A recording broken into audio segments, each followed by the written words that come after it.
بسم الله الرحمن الرحيم. السيد الرئيس، الزملاء الكرام. Thank you, President, dear colleagues. At the outset, allow me to extend the greetings of Islam. May the peace of God be upon you.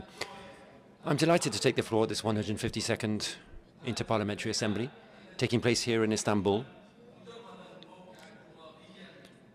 a city which has never been just a city, but throughout history has been a crossroads between the East and the West, a bridge between cultures and civilizations, and a space for dialogue and human contacts.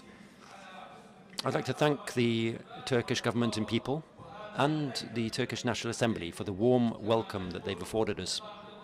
As you know, they've done a tremendous job, and we'd also like to thank President Erdogan for the welcome, and thank the Speaker of the Grand National Assembly of Turkey.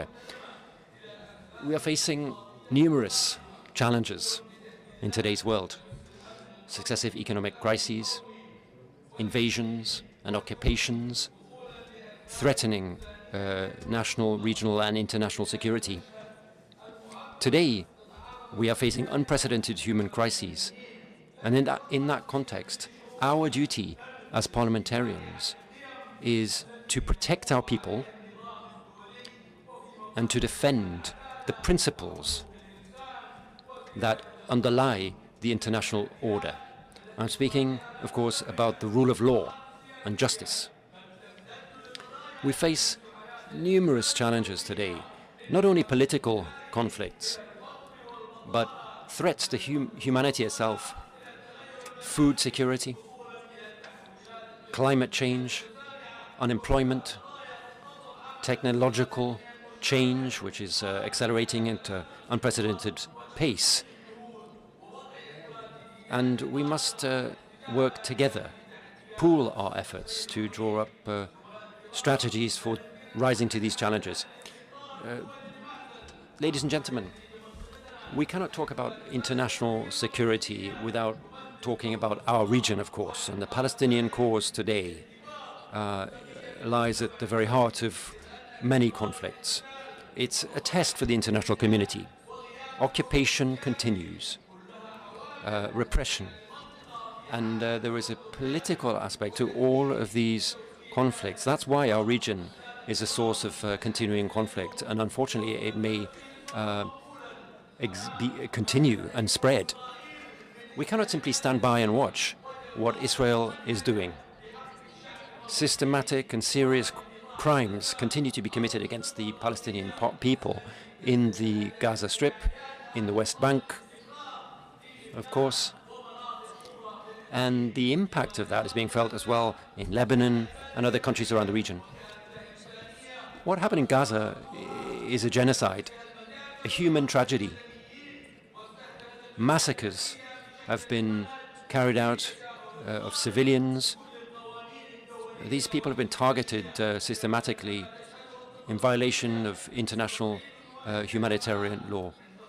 The West Bank is seeing an escalating crisis today. The situation is critical, and this reflects a clear policy of occupation which they are trying to impose by force. The war machine continues to operate, flouting international humanitarian law, international rules, and the resolutions adopted by the international community. That policy is from an outlaw organization, entity, which doesn't respect law or humanity. They have been completely unaccountable, and they are now trying to impose their narrative on the world as well. Just look what they are doing. They are committing the worst atrocities and ethnic cleansing. In Jordan, we denounce those massacres and those crimes. We must stop this continuing aggression. Otherwise, it will escalate and it will spread to the whole region. They are trying to impose the status quo. There is a risk of mass displacement. Israel is continuing with this operation, and His Majesty the King of Jordan has called on many occasions for the need to pool our efforts and speak up to defend the inalienable rights of the Palestinian people. We must try to encourage the international community to act. 5 minutes. I have 7 minutes. Everybody, he calls 5 minutes. Why 5 minutes? You have 5 minutes. Everybody, he speaks 7 minutes. I want to speak 7 minutes. You have 5 minutes. Your time is up. Please, I have more time. Your time is up. So please, follow the statutes of the ITU. So you'll 3 minutes, please. 3 minutes, please. I'll give you 1 more minute. Please. 2 minutes? 1 minute. 2 minutes, please. 1 minute. بلش عد قبل ما تعطيني. السيد الرئيس لقد كان موقف الأردن بقيادة جلالة. President, Jordan's position has always been the rightful one. We've always been moderate. We simply seek security for the region.